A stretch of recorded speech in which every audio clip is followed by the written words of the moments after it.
अवैध मादक पदार्थ तस्करी पर बड़ी कार्रवाई सामने आई है। कमिश्नरेट की डीएसटी टीम को इसमें बड़ी सफलता हाथ लगी है। 28 किलो 508 ग्राम अवैध अफीम का दूध बरामद किया गया है। आरोपी नरपत सिंह राजपुरोहित को भी गिरफ्तार किया गया। कार की तलाशी के दौरान अफीम दूध पकड़ा गया। 29 प्लास्टिक के पैकेट बरामद किए गए। मणिपुर से जोधपुर लाकर सप्लाई की जानी थी, लेकिन उससे पहले ही इसे पकड़ लिया गया। तो ये बड़ी कार्रवाई देखने को मिली है। हालांकि इस कार्रवाई में बड़ी सफलता भी हासिल हुई है। 28 किलो 508 ग्राम अवैध अफीम दूध किस तरह से वहां से ले जाया जा रहा था, देखिए इसकी बड़ी जानकारी मिली है।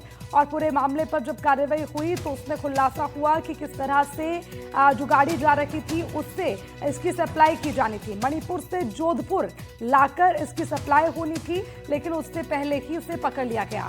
29 प्लास्टिक के पैकेट थे जो बरामद हुए हैं।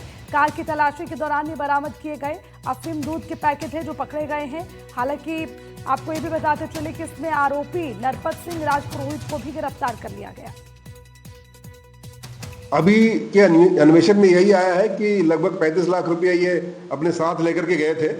और जो इन्होंने जहां से अफीम मिली है कि टायर के ऊपर उन्होंने एक स्पेस बना हुआ था, जो कि बहुत ही मुश्किल है उसको डिसिपर करना। और पुलिस ने वहां के जो लोकल मिस्त्री की सहायता से उसको डिसिपर किया है। तो उसी में वो छिपा करके पैसे लेकर के गए थे और जब आते वक्त उसी में उन्होंने अफीम लेकर के आए हैं। और इनसे पूछताछ जारी है। जिनको जिनको इनको माल खपाना था उसके संबंध में भी जांच की जाएगी, जिनके संपर्क में थे उनके संबंध में भी जांच की जाएगी और सबों को सलाखों के पीछे छोड़ा जाएगा।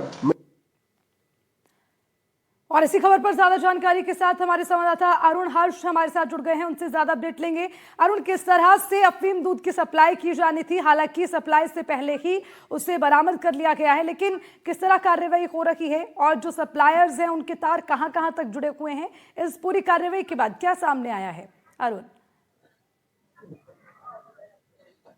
देखिए, अगर बात की जाए तो जिस तरह से जो है पश्चिमी राजस्थान इन दिनों जो ड्रग्स पेडलर के खिलाफ जो लगातार पुलिस और जो है एनसीबी कार्रवाई करती है, यह कार्रवाई हालांकि पुलिस कमिश्नरेट की है, लेकिन सबसे बड़ी बात यह है कि जिस तरह से कार को मॉडिफाइड किया था, टायरों के ऊपर जो एक रिंग बनी थी जो कई बाहर से नजर नहीं आती थी, उस टायरों के ऊपर जो मडगार्ड होता है उसके अंदर वो अफीम छुपा कर लाया था और मणिपुर से ये अफीम लेकर आया था।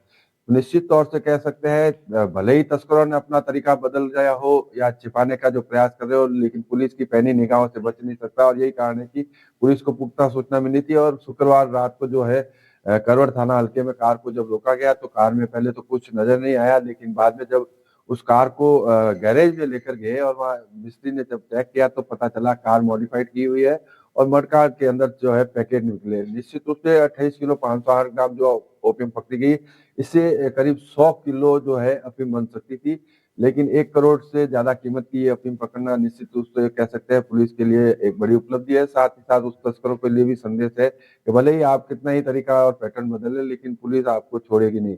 मणिपुर से लेकर निकले थे, 4 दिन बाद जोधपुर पहुंचे, यानी अलग अलग रूट से ये लोग यहाँ पहुंचे थे, लेकिन पुलिस ने सख्ती बरतते हुए जिस तरह से नाकाबंदी करवाई थी और उसके बाद पकड़ा गया। लेकिन सबसे बड़ा सवाल, मणिपुर से लेकर अगर जोधपुर तक कोई ओपीएम लेकर आ जाता तो रास्ते में जो पुलिस नाके फंसे वहां पर उन लोगों की नजर क्यों नहीं पड़ी? इसीलिए कह सकते हैं जोधपुर कमिश्नरेट पुलिस की ये बड़ी उपलब्धि है। इतने राज्यों को पार करने के बाद यहाँ पहुंचने पर उन्होंने जो है ये ओपीएम पकड़ी है। हालांकि नरपत सिंह को गिरफ्तार कर लिया गया। साथ ही साथ अगर बात की जाए उसके जो कनेक्शन है, सीकर में एक व्यक्ति का नाम आ रहा है, उसे भी दस्तयाब कर लिया और अन्य जो लोग हैं उनकी जो है पुलिस तलाश कर रही है। बताया जाता है नरपत सिंह की पत्नी है जो पंचायत समिति सदस्य भी है, लेकिन अब पुलिस सारे एंगल से इसकी जांच कर रही है। ठीक है अरुण, बहुत बहुत शुक्रिया आपका इस खबर पर विस्तार से तमाम जानकारी के लिए।